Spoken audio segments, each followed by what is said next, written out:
কবে থামবে এই যুদ্ধ? এটি এখন মিলিয়ন ডলার কোয়েশ্চেন, কোটি টাকার প্রশ্ন। প্রতিদিনই যুদ্ধের ময়দান থেকে ভৌগোলিক, রাজনৈতিক, অর্থনৈতিক বিচার বিশ্লেষণ চলছে, কিন্তু আন্দাজ ছাড়া সঠিক কোনো দিশা পাওয়া যাচ্ছে না। কেউ বলতে পারছে না কোন দিকে যাচ্ছে যুদ্ধের গতিপথ। 7 অক্টোবরের পর থেকে ইসরায়েলের আগ্রাসনে কমপক্ষে 20,000 ফিলিস্তিনির মৃত্যু হয়েছে। মাটির সাথে মিশে গেছে গাজার অনেক ভূখণ্ড। এই অবস্থায় একজন ইসরায়েলি বিশ্লেষক বলেছেন, তেল আবিব গাজায় তার স্থল অভিযানের তীব্রতা কমাতে পারে। ইয়েদিওথ আহরোনথ পত্রিকায় ইসরায়েলি সাংবাদিক নাহুম বার্নিয়া লিখেছেন, ইসরায়েলের সামরিক বাহিনী ধারণা করছে যুদ্ধের একটি সমাপ্তি ঘনিয়ে আসছে এবং সম্ভাব্য যুদ্ধবিরতি ঘোষণার আগে ইসরায়েলি বাহিনী তার কৃতিত্বকে প্রতিষ্ঠিত করার চেষ্টা করছে। তিনি অবশ্য যোগ করেছেন যে উত্তর গাজার এলাকাগুলো এখনো ইসরায়েলের নিয়ন্ত্রণে আসেনি, বরং সেখানে প্রতিরোধের সম্মুখীন হয়েছে ইসরায়েলি সেনারা। ফিলিস্তিনি বন্দুকধারীরা মাঝে মধ্যেই টানেল থেকে বেরিয়ে এসে ইসরায়েলি সেনাদের উপর অতর্কিত হামলা করছে।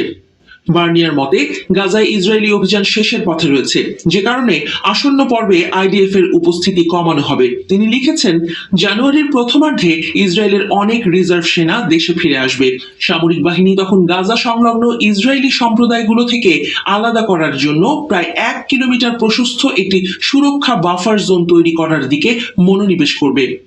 বার্নিয়া আরও একটি জিম্মি বন্দি বিনিময়ের আশা করেছিলেন, তবে তিনি বলেছেন, ইসরায়েল এবং ফিলিস্তিনি গোষ্ঠীগুলির মধ্যে যুদ্ধ বছরের পর বছর ধরে চলতে পারে, এমনকি প্রজন্মের পর প্রজন্মও হতে পারে।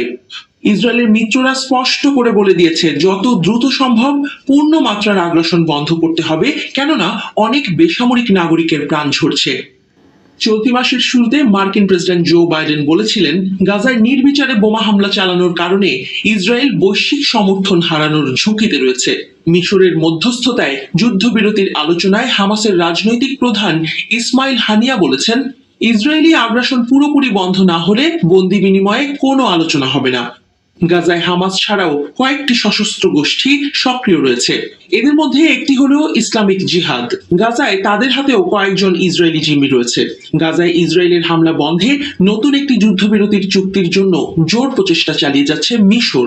যুক্তরাষ্ট্র বলছে, জিম্মি মুক্তির জন্য নতুন চুক্তির বিষয়ে খুবই গুরুত্বপূর্ণ আলোচনা হচ্ছে, কিন্তু বাস্তবতা হলো নতুন করে চুক্তির বিষয়টি এখনো অনিশ্চয়তার মধ্যেই রয়ে গেছে। এখনো গাজায় শতাধিক ইসরায়েলি জিম্মি রয়েছেন।